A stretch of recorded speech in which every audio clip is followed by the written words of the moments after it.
한반도는 아직은 남과 북의 의지만으로 마음껏 달려갈 수 있는 상황이 아닙니다. 더디더라도 국제사회의 동의를 얻으며 나아가야 합니다. YTN 뉴스특보 이어갑니다. 6.15 선언 20주년 축사를 통해 앞서 보신 것처럼 대북 발언을 내놓은 문재인 대통령. 20년 전 6.15 선언 때 김대중 대통령이 착용했던 넥타이를 빌려매고 2년 전 판문점 선언 때 김정은 위원장과 나란히 썼던 연단 앞에 섰었죠. 모든 게 북한의 자제를 촉구하는 메시지였는데 오늘 김여정 노동당 제1부부장은 담화를 통해 이렇게 비꼬았습니다. 상징성과 의미를 애써 부여했지만 그 내용을 보면 혐오감을 금할 수 없다. 혐오스럽다는 원색적인 표현으로 비아냥댔습니다. 또 대통령의 축사 내용을 하나하나 지적하며 비난했습니다. 앞서 들어본 더디더라도 한 걸음씩 나아가야 한다. 이 발언은 멋쟁이 신용이라고 깎아내렸고 기대만큼 남북관계 진전이 없어 아쉽다는 말에 대해서는 그게 국가 원수가 취할 입장이냐고 반박했습니다. 전반적으로 역겨운 감언이설이다. 뿌리 깊은 사대주의로 점철됐다. 이렇게 거친 말로 혹평을 쏟아댔습니다. 이에 대한 청와대의 반응은 무례하고 몰상식하다는 것이었습니다. 유례 없이 강력한 어조로 유감을 표명했는데 직접 들어보시겠습니다. 매우 무례한 어조로 표명한 것은 몰상식한 행위입니다. 북측에 이러한 사리 분별 못하는 언행을 우리로서는 더 이상 감내하지 않을 것임을 분명히 경고합니다. 네, 그럼 자세한 내용 청와대 연결해서 알아보겠습니다. 신호 기자. 네, 청와대입니다. 네, 청와대가 아주 강력한 어조로 김여정 제1부부장과 북한의 특사 파견 제안 공개를 비판했죠.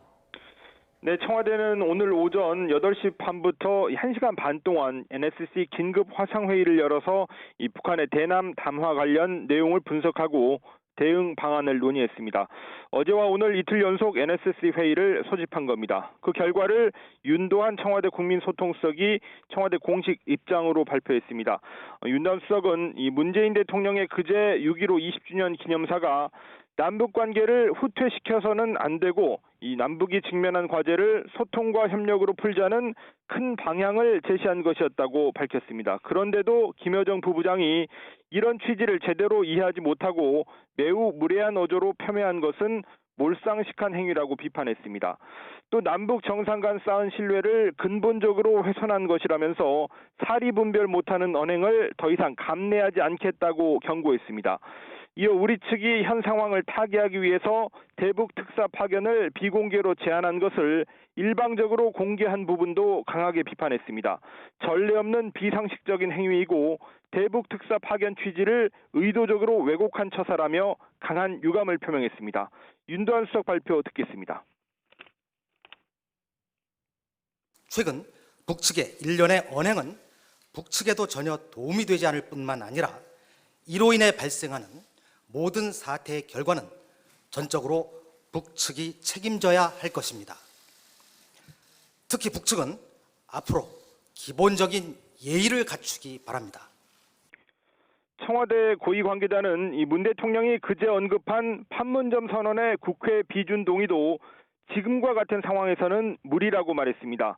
어제 북한의 개성 남북 공동연락사무소 폭파를 청와대도 판문점 선언 위반으로 본다는 강한 인식을 표현한 것으로 해석됩니다. 청와대의 이번 대북 비판은 문재인 정부 출범 이후 가장 강력한 수준의 경고 표현으로 평가됩니다. 네, 청와대가 북측의 대남 비난 담화에 대해서 이 정도 수준으로 맹비난한 것 이례적인데요. 지금은 강한 대응이 필요한 때다. 이런 인식이 반영된 것으로 볼 수 있을까요? 네, 그렇습니다. 김여정 부부장의 담화와 이 북한의 비무장화지대 군 전개 예고가 이 남북 정상 간의 신뢰를 근본적으로 훼손하는 것이라고 청와대는 보고 있습니다. 이 4.27 판문점 선언과 9.19 남북 군사 합의를 전면적으로 파기할 경우 남북 관계 동력은 상당 기간 회복하기 어렵습니다.